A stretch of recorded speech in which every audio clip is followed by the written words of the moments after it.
So, y'all heard of Elden Ring, right?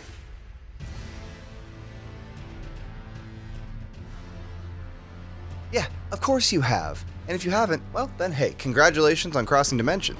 Welcome. FromSoft has been pumping out bangers for decades, and between Demon Souls and Elden Ring, and Armored Core, you psychopaths, they have pioneered their very own genre, and it's truly one of a kind. Elden Ring came out in 2022, but we're here talking about it here in 2023, and that's because I don't got a whole lot of time to dedicate to video games because I am 30. I've got all these responsibilities like a house and a car and a job and all these kids that I can't feed and a cat that keeps pooping everywhere and digging my own grave. And that's why this video is for you. Yes, you, Chris. I've got some shit that I've got to say about this game and share with someone just like you who has a never-ending backlog of games that they will never ever get through and want to know, hey, should I make a little extra time for it? So, we're going to do a 100% speed run of a breadtube style video essay to find out if this game really is worth all the time to put into your backlog and actually play it. Is it worth 50 hours of your life? Yeah, the answer's duh.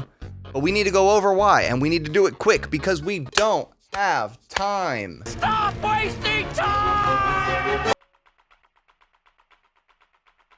So, you boot up a FromSoft game. How do you want to play? You want to mash that attack button like a Kingdom Hearts? No way, Kingdom Hearts! You're gonna get smashed. Oh, but I guess the baby better hold up his Widow's shield. Nope! You're gonna run out of stamina faster than an out-of-shape dad trying to play pickup ball at the ballpark. Oh, you want to use magic? Only if you're a nerd. Like me! Soulsborne's games mechanics aren't really that unique. It's basically the same Zelda Z targeting that you've been doing since 1996 when Ocarina of Time came out. Really, Soulsborne's only unique mechanic is that the same button that you use to run is the same button you use to roll, jump, backstep, and you better be careful because you might accidentally fall off a cliff. Oh, and also, you better be sure that you check your equipment because you don't want to be too fat or else you'll be rolling around out there like Fat Bender. But at the core of this big-ass tree known as Elden Ring, oh hey, trees have rings. It is really the same Z targeting from Zelda, except here, I think it makes actually more sense because this game is all about encounters. This ain't your dad's Zelda game. You know, back in a time when all of our bodies actually looked like adventurers instead of nowadays where they look like, well, you run, you roll, you hack, you slash, you cast, you thrash, you shoot, get boots, you craft, you draft, you build, you break, you die, and yeah, the camera kind of sucks, but you know, that's kind of half the fun. Even a seasoned pro of the game is gonna boot it up for the first time, run out into the lands between, smack a boss's booty, and eat grass before running back to touch grace. Enemies always feel so well thought out, the bosses have astounding variety, and hey, if you're having trouble with the boss, the game is perfect because it allows you to go somewhere else and level up before you face the weird rotting dude on the bridge. Hey, what's up with that guy exactly? Why is he talking about my ambitions? I ain't no Jeffrey Bezos. Shut up, dude. We don't have time to talk about the story. Oh, and before I even go anywhere else, the music's phenomenal. Whether it's the eerily diegetic horns of Michaela's Haligtree, ooh, neat, the spine-tingling horror of the Lord of Blood, ooh, scary, or the beautiful and haunting melodies of the ancestral spirits. I'm upset! Every area and boss in this game gives you a unique and distinct feeling when you play through it. Elden Ring gives you so much choice that it's honestly a little overwhelming. They could have easily removed the drought system or the crafting system, and there still would have been a mountain of content to go through. For reference, I just played through Final Fantasy 16 and found it incredibly limiting. Then I played Tears of the Kingdom and this and was like, oh, I forgot you can actually have choice in an RPG adventure game. Heck, there's a point in this game where you basically can freely reallocate all of your stat points for a different build. Elden Ring thrives off of character builds. You can choose anything you want and it's technically viable, but if you try and do the same thing for every boss and enemy in the game,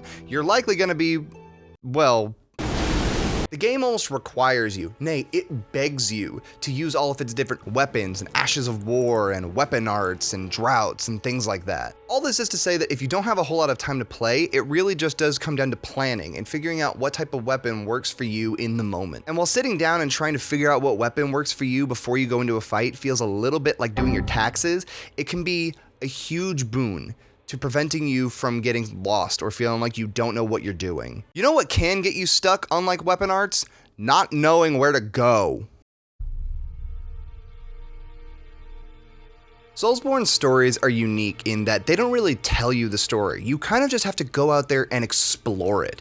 It's up to you to go out into the world of a Soulsborne game and actually discover what matters to you yourself. If you don't really care about the story, you can just ignore it because it doesn't really affect the overall gameplay. If you want to just run to the end and sit on the throne and punch your way through everybody, go for it. Still, whether it's the haunting cycles of Dark Souls, the Lovecraftian horror of Bloodborne, or the succession of golden godhood in Elden Ring, Soulsborne games create big sprawling worlds for you to explore and create the types of environments that are able for a character to conquer everything. But if you don't got time to explore games in that kind of way, and this shit seems like it's all out of reach, Soulsborne's games have one big design flaw. And that is how you complete the story. So you start in West Limgrave and you wake up in a grave and you skip the tutorial, because obviously you skipped the tutorial. You follow the lights up through Stormhill to Stormvale Castle and Morgott kicks you in the booty. So you go to East Limgrave to level up and maybe even start some quests. But then you venture too far east and you see Caelid and you're like, ah! So you run to the Weeping Peninsula, hit a brick wall, and go back to Morgott thinking, alright, I can beat him. So you beat Morgott and Godric and go to Raya Lucaria Academy. Then you beat Renala and maybe even go up and meet Ranni and start a quest for her, and you go here, here, and here. Eventually you wind up at the Altus Plateau and you see Mount Gelmir and you're like, no thanks. So you skip over to Lindale Royal Capital and you realize, oh crap, I gotta beat either Mount Gelmir or Caelid. And then you think, oh, okay, the Radahn fight's in Caelid, I'll go do that, that's what everybody's doing. So you go ahead and do that and skip Mount Gelmir, because of course you do. Assuming you don't get caught up in side quests, you go back to the Royal Capital and you get to the tree and then you realize, oh man, there's a lock on it, so you go to the Forbidden Lands. You go through the mountaintops of the Giants and the consecrated snowfield. You probably go to Mikla's Halleck and get your ass kicked, so don't worry about it. Then you go to the Forge and wind up in crumbling Farum Azula. You wake up destined death, wind up in Lindale, capital of Vash, you beat Godfrey, you beat the Elden Beast, and then you go ahead and beat the game. All of that is just the main game. There's so much shit to do in Elden Ring. Now, the NPCs are supposed to tell you where to go and give you the quests, but anyone that knows a game like this kind of understands that the NPCs are a little obtuse in their information, and half the quest and work in itself is just figuring out what they're talking about and where to go, matching it with item descriptions. It can be really frustrating if you don't have a degree in Fextra life. Look, let's take my favorite quest of the game, Ranni the Witch. Hello there, hero. How would you like to end this never-ending cycle of violence? Would you like to ascend to godhood along a sexy blue lady and say fuck this shit, I'm out to the world and let them be? If so, then the Empyrean Witch Princess Ranni is for you. Here's how you access her ending. Visit 14 unique locations across several differently leveled designated zones, some of which are not explicitly stated in dialogue or item descriptions, one which requires you to realize you need to ride a coffin down a waterfall of rot. Take down several main bosses and this freaky-ass thing. Retrieve the Dark Moon Ring from the chambers of one of the main bosses after receiving the key from Ranni. Finally, after you've returned Ranni's spirit from a little doll to her body, you can defeat the final boss. Oh yeah, and you still have to do all the main stuff in the game. To be fair to this game, and really every FromSoft game, not every quest is like this. They're not all crazy convoluted all over the world, but a strong majority of the good ones do require you to do this sort of detective work. Spending time for a fair bit of exploration over the vast lands between compared to something like Bloodborne, which is quite linear, can be exhausting and use up a lot of your time. Hey FromSoft, a personal request from people who don't want to live on a wiki. Can you please just give us a quest screen? It would be beautiful if in this tornado of menus, we got just one screen. I mean, one screen that counted as a quest log, and it doesn't even have to be complicated. Look, I don't need a big dumb Assassin's Creed style arrow telling me where to go, who to talk to, and why I should care. Just give me a list of things that characters have said, the last thing that they mention, and let me match it with item descriptions. I can do the work from there. I swear, I do love Elden Ring. This game is possibly the least obtuse of all of them and is the easiest entry point for most people, which, you know, yikes. But let's give credit where it's due because it is enjoyable to listen to and to play. Did George do this? Did he spend all of his good work writing this instead of Game of Thrones? AAA games can last anywhere between 20 to 50 hours of content, and 80 if you really want to explore everything that some of these games have to offer. Look, there's a reason that a lot of people like to any % speedrun Tears of the Kingdom, for example. There's a lot of submissions for a category like that. It's been out for months. Whereas, if you look at the 100% category, no one even bothers to make the time for that because it's utterly insane even for a speed run. See, the reality is that gamers are getting older. A lot of us started gaming back in the 80s or 90s, and that means that every year, someone who identifies as a gamer, the average age is just going to go up. A lot of people who were teenagers a long time ago, back when they were playing Halo 2 or Modern Warfare 2, probably feel like they're missing out because they had to become adults and don't have as much time. A lot of these games have big, dumb numbers on the end of them, like 7s and 10s and 16s. And it's really easy if the last game you played was like Dark Souls 1 for you to look at Elden Ring and think, oh man, this is just Dark Souls 7. But here's the thing. Elden Ring is not Dark Souls 7. It's not even Breath of the Wild or Skyrim or anything like that. You should make the time to play Elden Ring because it can be considered a once-in-a-lifetime experience, and it honestly helped get me back into gaming as a hobby. If the last game you played was Dark Souls back in 2011 in college or whatever, and you look at this game now and you're like, oh man, it's Dark Souls, but it's open world. Am I gonna get some sort of quest to go kill 3 alligators in that there swamp so I get the big special sword?